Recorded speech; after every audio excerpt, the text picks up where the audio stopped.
कंचन मृग बन कर आया,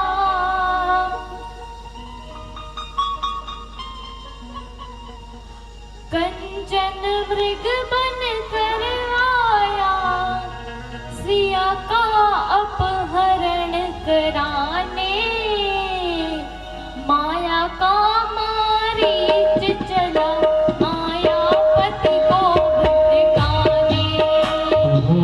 माया का मारीच चला मायापति को भटकाने, माया का मारीच चला मायापति को भटकाने।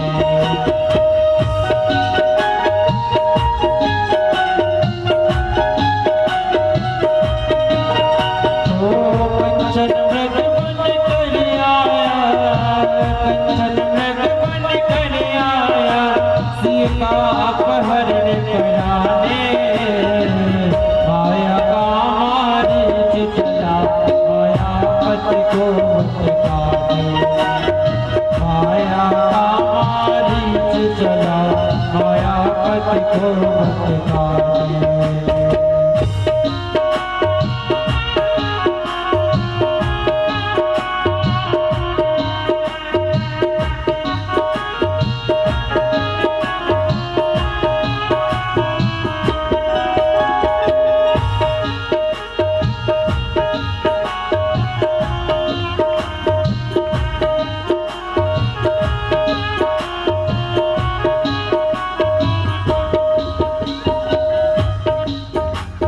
सीता बोली वो देखे स्वामी जी मृग कंचन का, लाए चरम निशान रहेगा 14 वर्ष गमन का।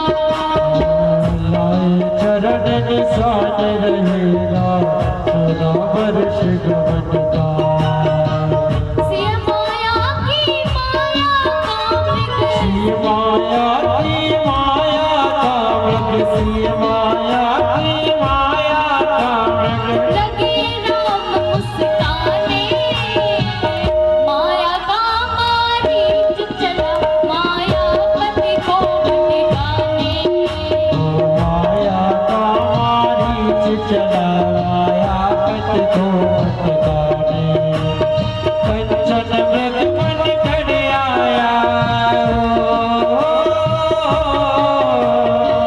कंचन मृग बन कर आया, सिया का अपहरण कराने, माया का मारीच चला मायापति को भटकाने, माया का मारीच चला मायापति को भटकाने।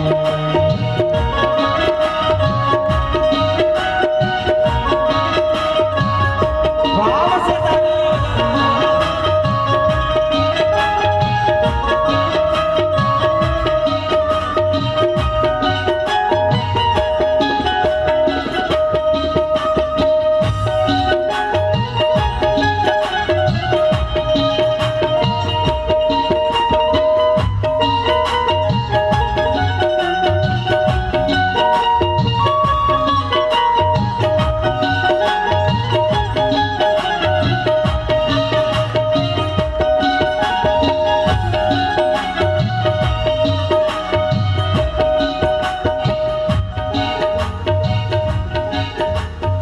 माया सोना है इसके आगे यह जगत खिलौना, कितने लोगों को जीवन भर सोने दिया न सोना।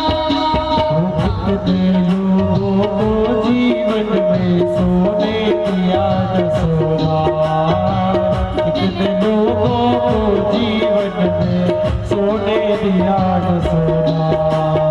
माया सोना है इसके आगे यह जगत खिलौना, कितने लोगों को जीवन भर सोने दिया न सोना। कितने लोगों को जीवन में सोने दिया न सोना। राम चले सोने के पीछे, राम सोने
जैसे ही कंचन मृग को माता सीता ने देखा तो प्रभु श्री राम से बोली,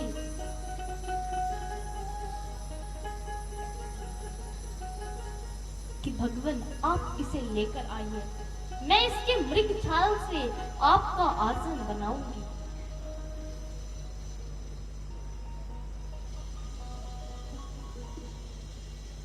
देखिए सोना क्या है, बड़े से बड़ा व्यक्ति भी इसकी चपेट में आ जाता है। मां जानकी जी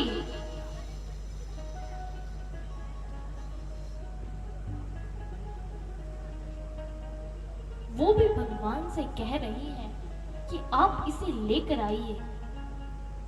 भगवान मारीच के पीछे गए, केवल हम सबको समझाने, हम सभी को बताने कि अगर माया के पीछे भागोगे, सोने के पीछे, धन दौलत के पीछे भागोगे तो मेरी की तरह पछताओगे। भगवान अपने माध्यम से हम सभी को समझा रहे हैं। अगर कोई व्यक्ति भगवान के समझाने से भी नहीं मानता, फिर वह मान ही नहीं सकता।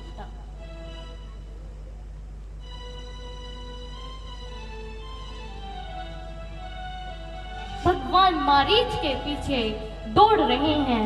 गोस्वामी जी कहते हैं, निगम नीति शिव ध्यान न पावा, निगम नीति शिव ध्यान न पावा, माया मृग पाछे सो धावा, माया मृग पाछे सो धावा, जय सिया राम, जय सिया राम, जय सिया राम, जय सिया राम, जय सिया राम, जय सिया राम।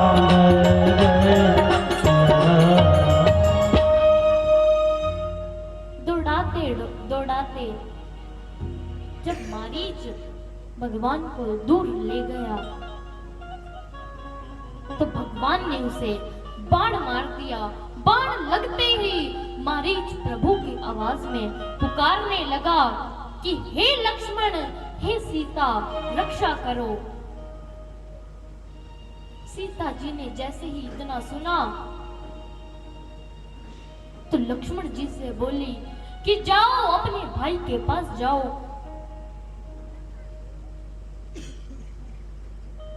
वह तुम्हें पुकार रहे हैं। लखन जी ने बहुत मना की, कहा नहीं, भगवान ने मुझे आपकी रक्षा करने के लिए कहा है।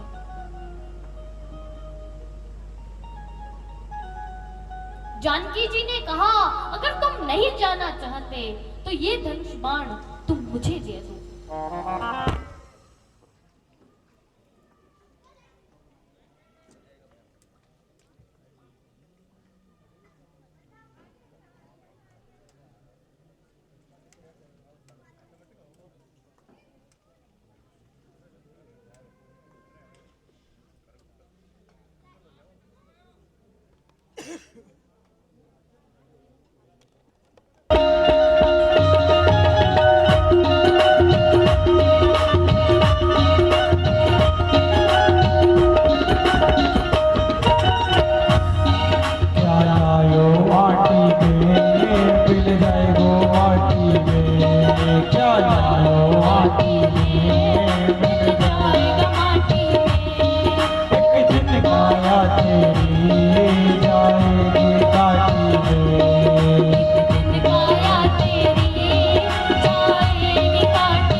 कुछ कमाई करके ले जा ऐसी जिंदगानी में तू डूब के मर जा रे चुल्लू भर पानी में तू डूब के मर जा रे चुल्लू भर पानी में तू डूब के मर जा रे चुल्लू भर पानी में चुल्लू भर पानी में चुल्लू भर पानी में चुल्लू भर पानी में।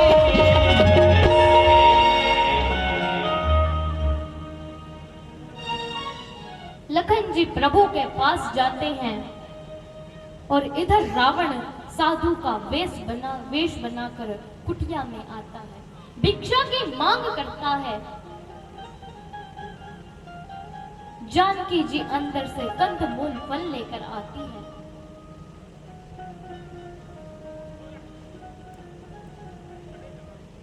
जैसे ही रावण को कंदमूल फल देने लगती है, रावण उसी पल जानकी जी को अपने पुष्पक विमान में बिठा लेता है। जानकी जी प्रभु को पुकारने लगती है।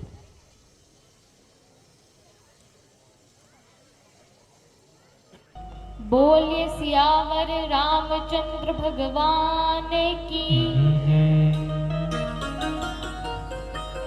प्रभु श्री राम और लखन जी कुटिया में आते हैं। शून्य कुटिया देखकर भगवान सोच में पड़ जाते हैं, चिंता में डूब जाते हैं। लखन को कहते हैं कि जब मैंने तुम्हें कहा था कि तुम सीता जी की रक्षा करो, जानकी की रक्षा करो, तो तुम मेरे पास क्यों आए? लखन जी ने कहा कि मां ने मुझे ऐसे वचन बोले कि मुझे आना ही पड़ा।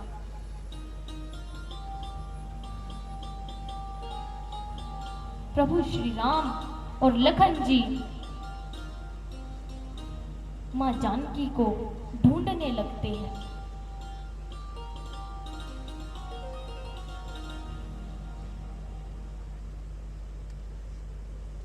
भगवान बड़े व्याकुल हैं। हे सीते कहकर पुकार रहे हैं।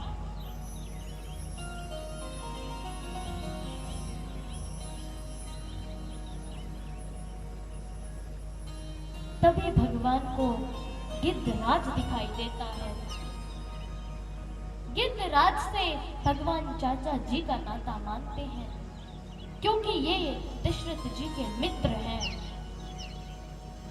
गिद्धराज को भगवान प्रणाम करते हैं, जानकी जी के बारे में पूछते हैं। गिद्धराज सारी घटना बता देता है कि रावण उन्हें हर कर ले गया है।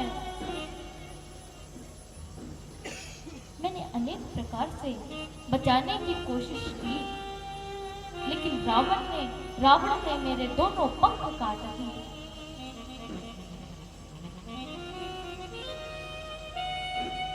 भगवान गिद्धराज से आगे का मार्ग पूछते हैं।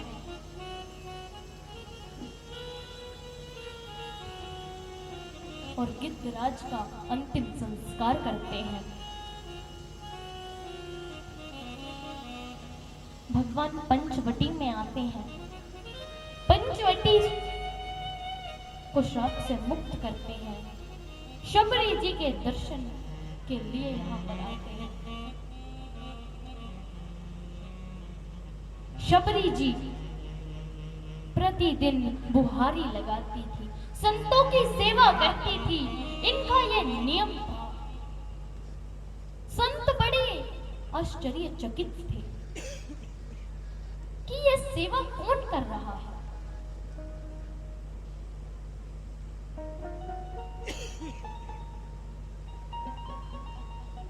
और वह दिखाई भी नहीं दे रहा। एक दिन का छोटा सा प्रसंग। एक दिन शबरी जी के नेत्र थोड़ी देर से खुलते हैं। जब तक कुछ ऋषि स्नान करने के लिए गोदावरी नदी के तट पर चले जाते हैं। शबरी जी का तो नियम था बुहारी लगाने का। बुहारी लगाने लगती है। जब तक स्नान कर वापस लौट जाते हैं, शबरी जी को देखते हैं तो शबरी जी से पूछते हैं, आप कौन हैं? आपका क्या नाम है? शबरी जी भय से कांपती कांपती अपना नाम बताती है। शबरी नाम सुनते ही संतों को क्रोध आ जाता है। कहते हैं, तुमने हमारी कुटियाओं को, आश्रम को अछूत कर दिया है। बहुत क्रोध करते हैं। अब हमें पुनः स्नान करने जाना पड़ेगा। स्नान करने के लिए जाते हैं। देखते हैं कि गोदावरी का जल लाल लाल हो गया है, क्योंकि प्रभु का क्रोध तो नदी में ही है। भगवान के भक्त पर क्रोध कर रहे थे। शबरी जी के पास पुनः आते हैं। कहते हैं, तुम्हारे कारण हमारी गोदावरी नदी का जल भी लाल लाल हो गया है। क्रोध करने लगे। उसी समय मतंग ऋषि, उन्होंने इन्हें समझाया कि अरे ये प्रभु की भक्त हैं, तुम इन पर क्रोध मत करो। शबरी जी को एक कुटिया मतंग जी देते हैं। मतंग जी शबरी जी को विश्वास दिलाते हैं कि तुम जिस प्रभु की भक्ति कर रही हो, वे प्रभु तुम्हें दर्शन देने एक दिन अवश्य आएंगे। और अब हमारा समय हो गया है। अब हम अपनी इस शरीर को त्याग रहे हैं, लेकिन तुम उन प्रभु की भक्ति करना मत छोड़ना। वे प्रभु तुम्हें दर्शन देने अवश्य आएंगे।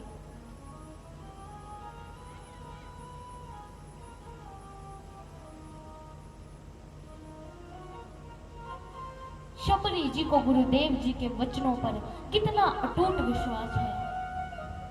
प्रभु की भक्ति करती है।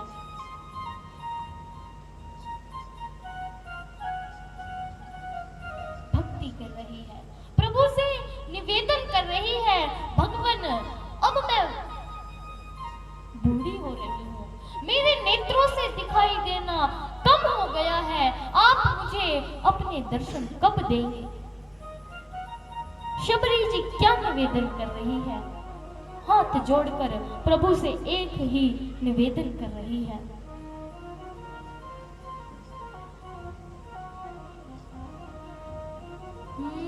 बोल काका बोल मेरे राम कब आएंगे? बोल काका बोल मेरे राम कब आएंगे? बोल काका बोल मेरे राम कब आएंगे? बोल काका बोल मेरे राम कब आएंगे? बोल काका बोल मेरे राम कब आएंगे? बोल काका बोल मेरे राम कब आएंगे? शबरी की कुटिया के भाग जाग जाएंगे। बोल काका बोल मेरे राम कब आएंगे? बोल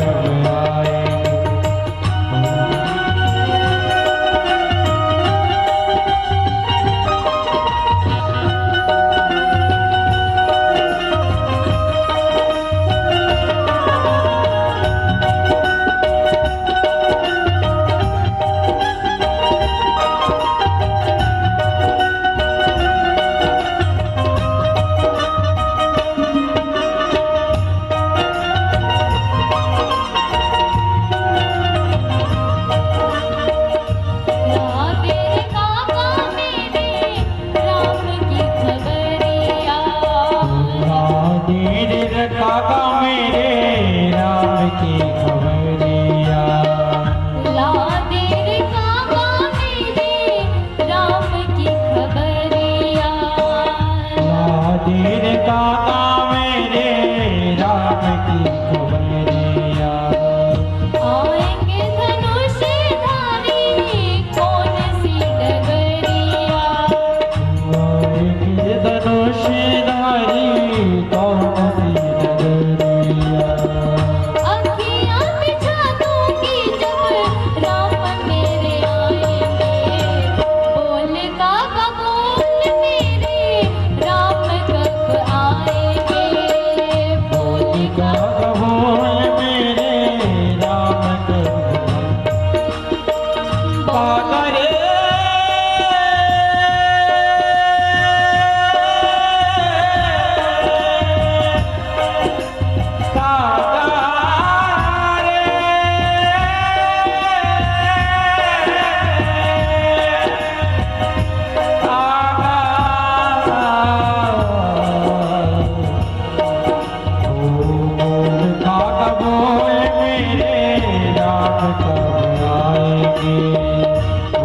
काका बोल मेरे राम कब ओ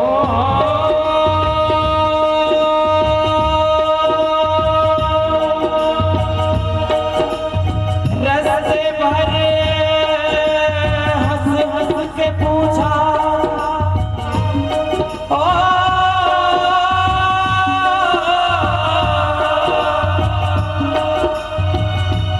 रस्ते भरे हंस हंस के पूछा हमसे पाँव के छालों ने।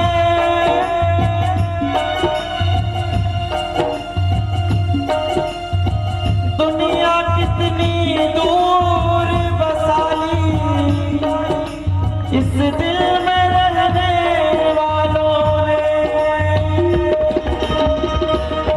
काका बोल मेरे राम कब आएंगे। काका बोल मेरे राम कब आएंगे। दुखिया की झोपड़ी के दुखिया की झोपड़ी के बाग जुड़ जाएंगे। बोल काका बोल मेरे राम कब आएंगे। बोल काका बोल मेरे राम कब आएंगे। मेरे राम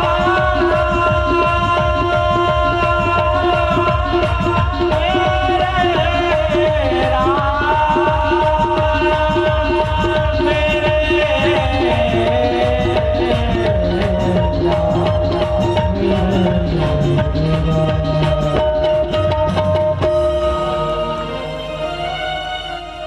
शबरी जी कागे से पूछ रही है, कह रही है बोल कुछ तो बोल। मेरे राम कब आएंगे। शबरी जी भजन कर रही है, सामने प्रभु श्री राम लखन जी द्वार पर खड़े हैं। शबरी जी की जैसे ही दृष्टि प्रभु श्री राम पर गई, द्वार खोलने गई। इतनी भाव विभोर हो गई, प्रभु को आसन देना भूल जाती है। प्रभु जमीन पर बैठे हैं। प्रभु के लिए जो चुन चुन कर बेर रखे थे, प्रभु को वह देती है। प्रभु को हाथ जोड़कर निवेदन करती है, भगवान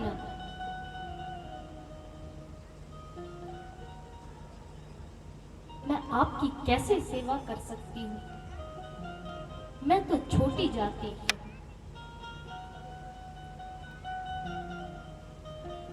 आप मुझे कुछ उपदेश करिए। भगवान शबरी जी को समझाते हैं और नवदा भक्ति का उपदेश करते हैं। गोस्वामी जी कहते हैं, प्रथम भक्ति भगवान बताते हैं। प्रथम भक्ति संतन कर संगा। प्रथम भक्ति संतन कर संगा। दूसरी रति मम कथा प्रसंगा।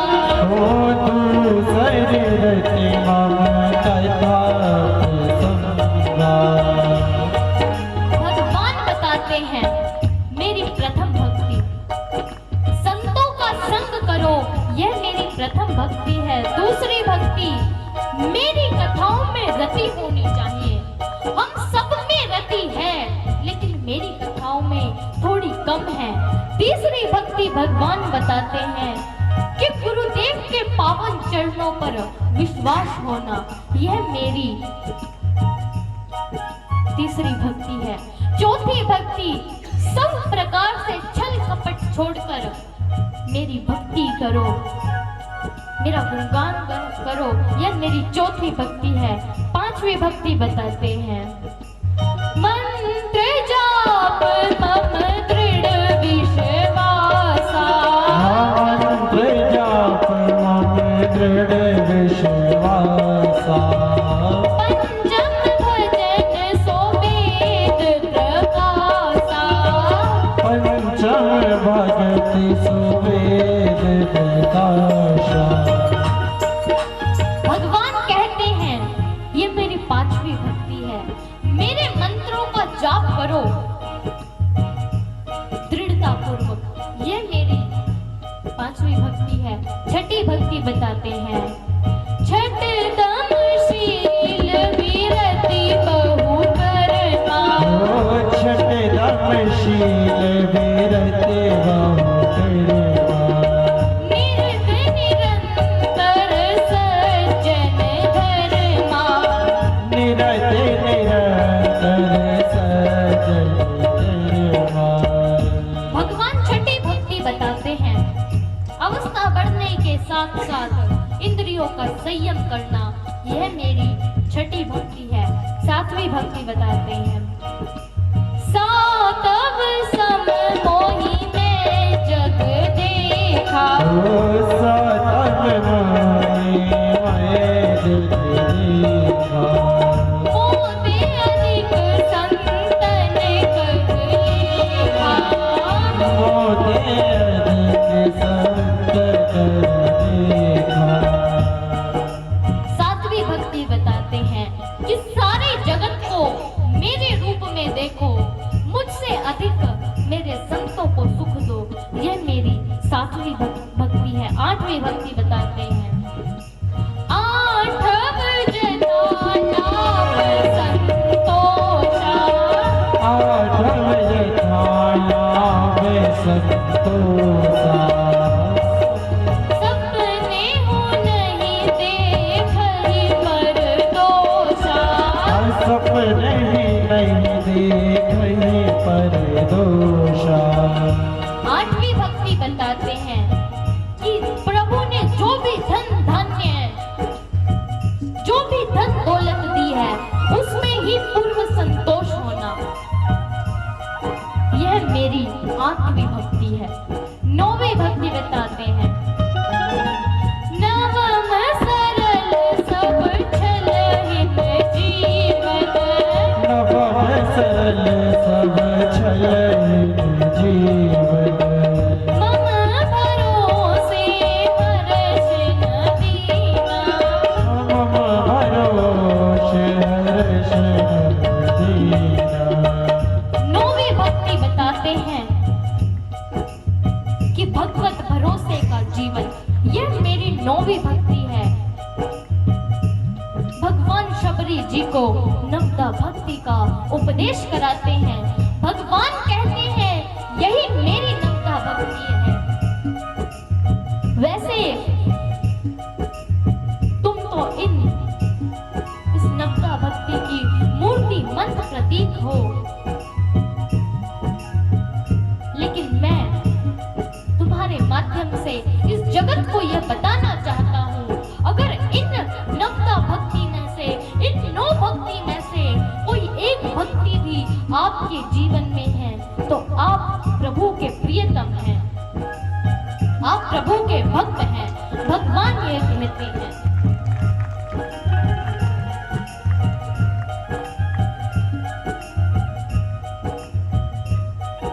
भगवान शबरी जी को प्रणाम करते हैं, आगे का मार्ग पूछते हैं।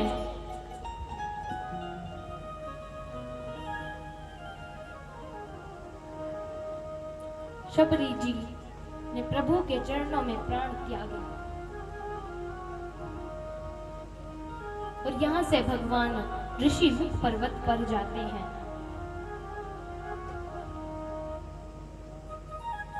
यहाँ से श्री राम कथा में हनुमान जी का प्रवेश हो रहा है। तो बोले हनुमान जी महाराज की जय हो। हनुमान जी प्रभु के पास आते हैं, प्रभु को प्रणाम करते हैं, प्रभु से परिचय मांगते हैं कि आप कौन हैं। भगवान ने अपना परिचय दिया, कहा हम कौशल देश से महाराज दशरथ के पुत्र राम और यह मेरा छोटा भाई लक्ष्मण है।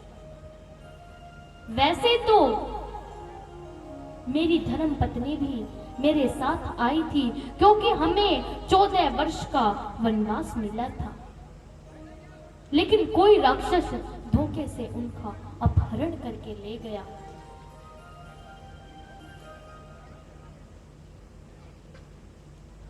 हनुमान जी प्रभु को पहचान लेते हैं। प्रभु तो पहचान ही गए थे कि यह हनुमान जी महाराज हैं। इतने में तो हनुमान जी ने प्रभु के चरणों में साष्टांग प्रणाम किया।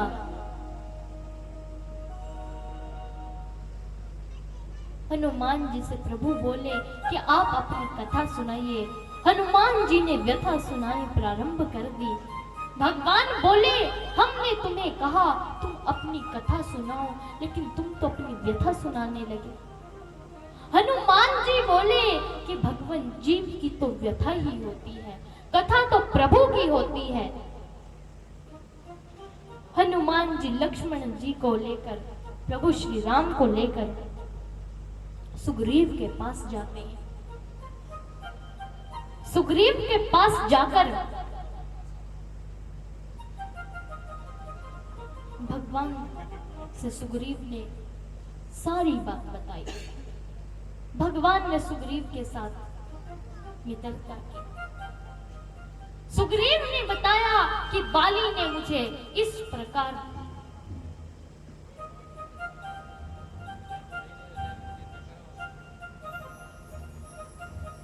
बाली के बारे में सुग्रीव ने बताया। भगवान ने सुग्रीव को कहा कि तुम युद्ध के लिए बाली को ललकारो। सुग्रीव बोला नहीं भगवान, आप ही बाली का वध करें। यही जीव थोड़ी सी प्रभु की भक्ति करके, थोड़ा सा प्रभुता पाकर वह सोचता है कि अब मैंने भक्ति कर ली, अब आगे का कार्य तो भगवान ही करेंगे। भगवान बोले नहीं सुग्रीव, मैं हूं, तुम जाओ और बाली को युद्ध के लिए ललकारो। सुग्रीव और प्रभु श्री राम लखन जी बाली के पास जाते हैं। सुग्रीव बाली को युद्ध के लिए ललकारने जा रहा है, लेकिन देखता प्रभु की ओर जा रहा है। बोले भगवान, अगर आपने थोड़ी सी भी देरी करी तो बाली मुझे मार डालेगा।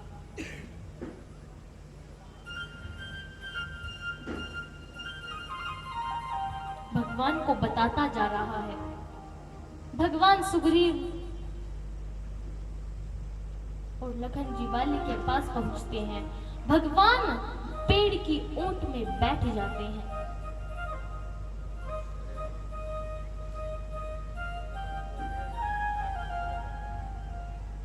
सुग्रीव और बाली का युद्ध प्रारंभ होता है, लेकिन भगवान पहचान नहीं पा रहे कौन बाली है और कौन सुग्रीव है। कैसे ना कैसे सुग्रीव बच के वहां से ऋषिमुख पर्वत पर भागा। भगवान से सुग्रीव ने कहा कि भगवान, आपने मुझे कहा था कि तू चिंता मत करना, मैं उस बाली को बाण मार दूंगा, लेकिन आपने तो बाण ही नहीं मारा। भगवान ने कहा मैं तुम्हें पहचान नहीं पाया।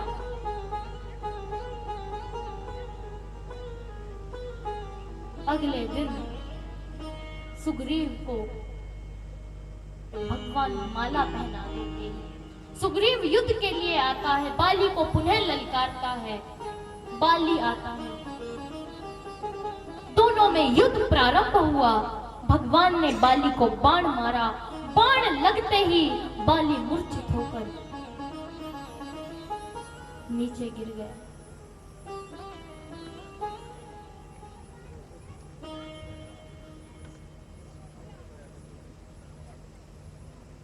बाली ने जैसे ही प्रभु को देखा,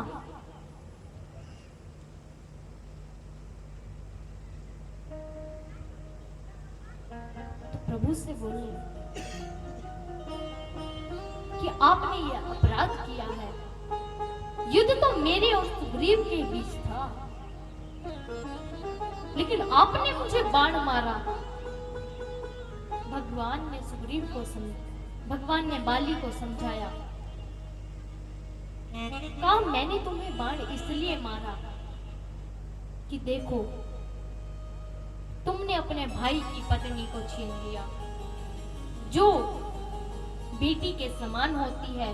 तुमने अपने भाई के राज्य को छीन लिया, इसलिए मैंने तुम्हें तीर मारा। भगवान अकारण किसी को नहीं मारते। बोलिए सियावर रामचंद्र भगवान की जय। भगवान बाली का उद्धार करते हैं, सुग्रीव का राज्याभिषेक करते हैं।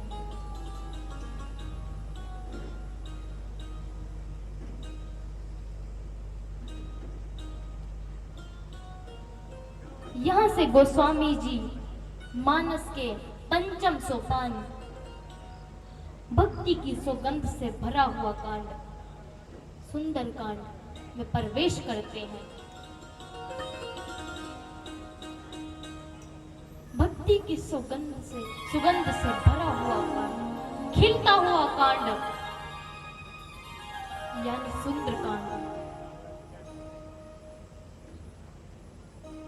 सुंदर कांड की प्रत्येक वस्तु सुंदर, शांत और सुहावनी है।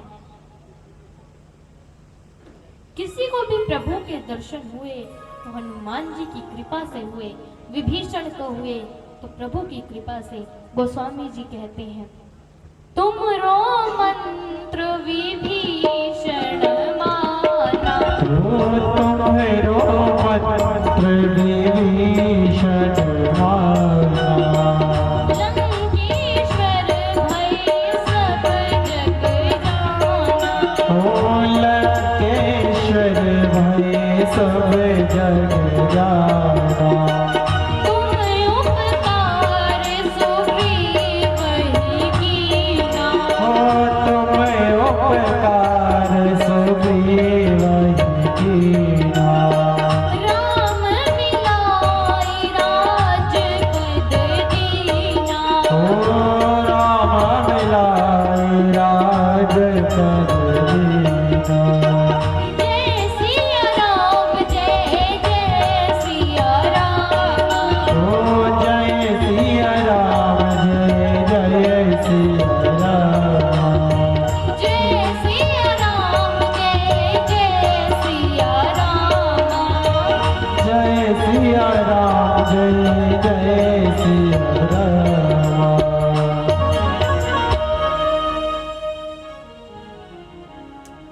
विभीषण जी को प्रभु के दर्शन हुए तो वे हनुमान जी की कृपा से हुए।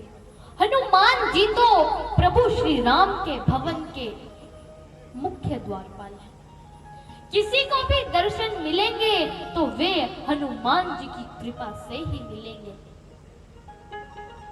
आप सभी को अनुभव होगा कि अगर आपकी पहरेदार से अच्छी खासी मित्रता है तो मालिक से मिलने में कोई अधिक समय नहीं लगता। जैसे ही आप द्वारपाल के पास पहुंचेंगे तो वह आपको मालिक के पास पहुंचा देगा।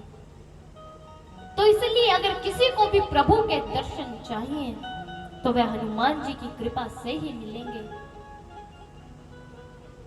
और आप बताइए, हाथ उठाकर बताइए कि आप में से कौन कौन प्रभु के दर्शन करना चाहता है। जो जो प्रभु के दर्शन करना चाहता है वो प्रेम से बोलेगा, श्री राम जय राम जय जय राम। श्री राम जय राम जय जय राम। श्री राम जय राम जय जय राम। श्री राम जय राम जय जय राम।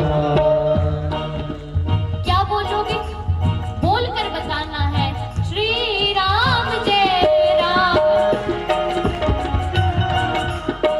श्री राम जय राम। जय राम। श्री राम जय राम। जय जय राम। श्री राम जय राम जय जय राम। ओ श्री राम जय राम जय जय राम। श्री राम जय राम जय जय राम। श्री राम जय राम जय जय राम। श्री राम जय राम जय जय राम। श्री राम जय राम जय जय राम। श्री राम जय राम जय जय राम। श्री राम जय राम जय जय राम।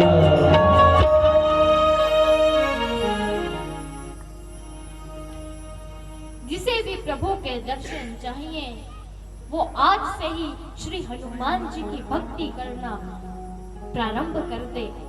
हनुमान चालीसा का नित्य पाठ करें। श्री हनुमान जी को रामायण सुनने का नशा है,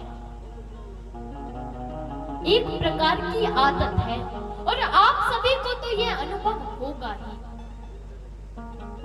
कि अगर आप नशीले व्यक्ति को जब नशे की तलब लगती है और आप उसका नशा पूरा करा दो तो आप बाद में चाहे उससे कोई भी कार्य कराओ वह उस कार्य को कर देगा। तो इसीलिए आप एक बार हनुमान जी को प्रेम से रामायण सुनाइए, बाद में उनसे कोई कार्य कराइए, वह वही कार्य करेंगे।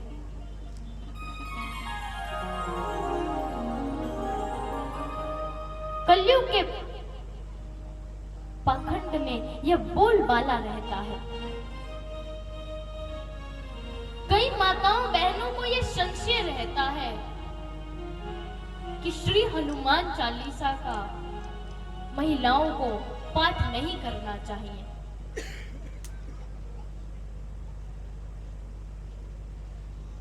यह कोई नियम नहीं है कि महिलाओं को श्री हनुमान चालीसा का पाठ नहीं करना चाहिए, क्योंकि हनुमान जी यही नहीं देखते रहते कि यह पाठ पुरुष कर रहा है या महिला कर रही है। क्योंकि देखिए, अगर हमारे मंच के पीछे से कोई शंख बजा दे तो क्या आप ये बता सकते हैं, ये पहचान सकते हैं कि ये शंख पुरुष ने बजाया या महिला ने बजाया? पहचान सकते हैं? बोलकर बताइए। वैसे तो आप बहुत बोलते हैं, लेकिन जब आपको बोलने के लिए कहते हैं तब आप चुप होकर बैठ जाते हैं। बोलकर बताइए, क्या आप पहचान सकते हैं? तो फिर आज से इस संशय को यही त्याग कर जाओ और नित्य हनुमान चालीसा का पाठ किया करो।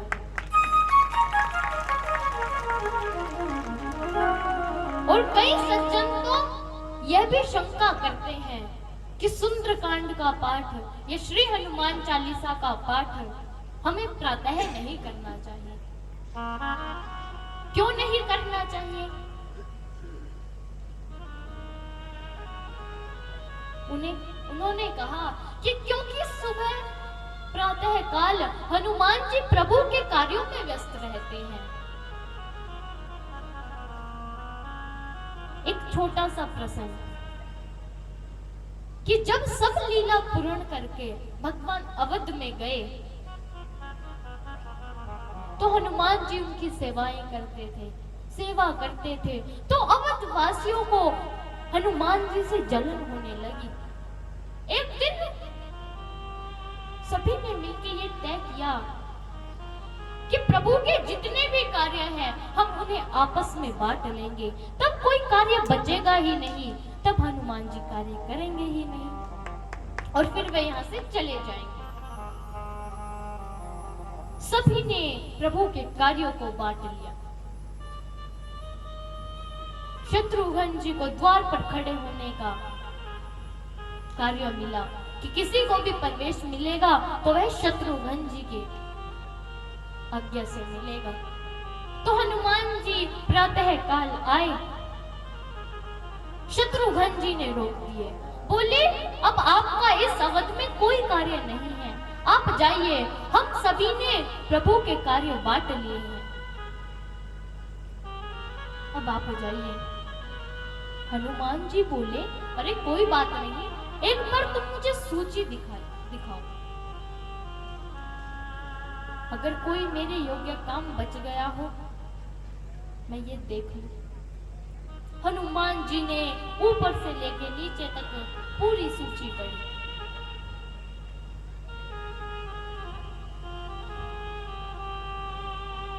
हनुमान जी बोले अरे एक कार्य है, मेरे योग्य एक कार्य बचा हुआ है।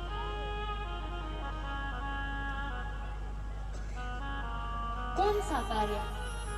शत्रुघ्न जी ने पूछा, हमने तो सभी कार्य बांट लिए, ऐसा कौन सा कार्य बच गया? हनुमान जी ने कहा जब प्रभु को नींद आएगी तो चुटकी बजाने का कार्य तो आप लोग भूल ही गए, अब यह कार्य मेरा हो गया। प्रभु के साथ रहने की लिए हनुमान जी कार्य ढूंढते ही रहते हैं, तो इसलिए हनुमान जी तो हर क्षण प्रभु के कार्यों में लीन रहते हैं।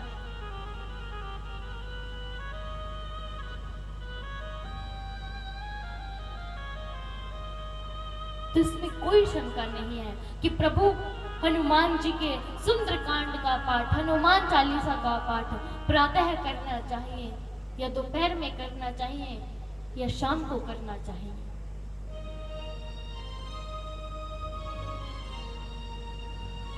यहां से हनुमान जी लंका यात्रा को प्रारंभ करते हैं। हनुमान जी को अपना बल याद नहीं आया, तो जामवंत जी उन्हें बल याद दिलाने लगते हैं। कैसे बल याद दिलाते हैं? कौन सो काज कठिन जग माही, कौन सो काज कठिन जग माही, कौन सो काज कठिन जग माही, कौन सो काज कठिन जग माही, जो नहीं होई तात तुम कारी, जो नहीं होई तात तुम कारी, बाल समय रवि भक्ष लियो तब, बाल समय रवि भक्ष लियो तब, दीनहु लोक भये अंधियारो, दीनहु लोक भयउ अंधियारो, ताहि सुत्रास भयो जग को, ताहि सुत्रास भयो जग को, ये संकट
भगवान लंका यात्रा का शुभारंभ करते हैं। जो भी वानर प्रभु के साथ आए थे, हनुमान जी के साथ आए थे, हनुमान जी उन्हें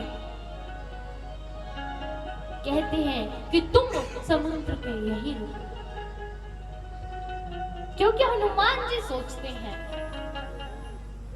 कि यहाँ तक मेरे साथ आए हैं, कष्ट बराबर दोनों को सहन हुआ है।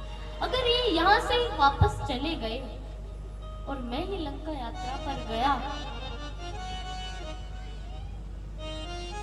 तो फिर भगवान मेरी प्रशंसा ज्यादा करेंगे।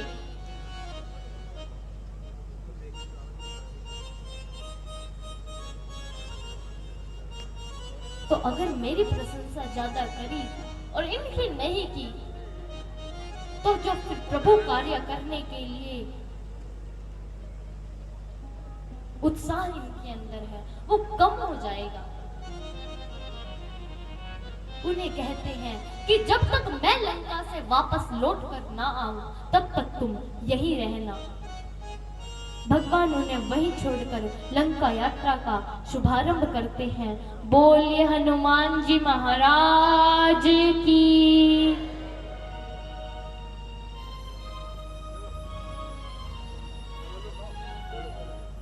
हेलो, आज के जो यजमान हैं 3, उनमें से संदीप शर्मा ऊपर जाइए और कनिष्का जी से आशीर्वाद लीजिए। अनिल जी कौशिक जी हैं, इनके आने के बाद में आप जाइए। और तीसरे हैं संजय जी सैन, तैयार रहिए। जोरदार तालियां आप सही बजाएंगे। अरे जोड़े से आए थे ना, पत्नी को लेके आओ ना, ऐसे थोड़ी आशीर्वाद मिलेगा यार। आप आओ जल्दी जाओ।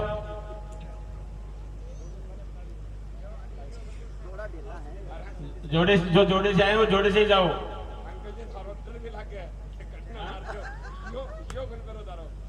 दोनों का नहीं मारते हो ना ना, चीज में क्या है तो क्या फर्क पड़ता है यार, शीतल बहुत है।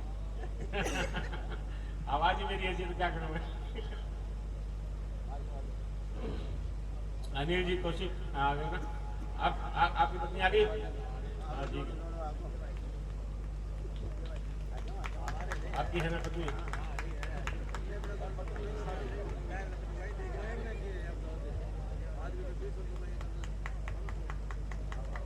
संजय जी सैन, हाँ? आज संजय जी सैन तो भजन सुनाएंगे आपको, तो माता बहनें ही अपनी होने के बाद में आप उठना नहीं, इनके भजन सुन के जाना।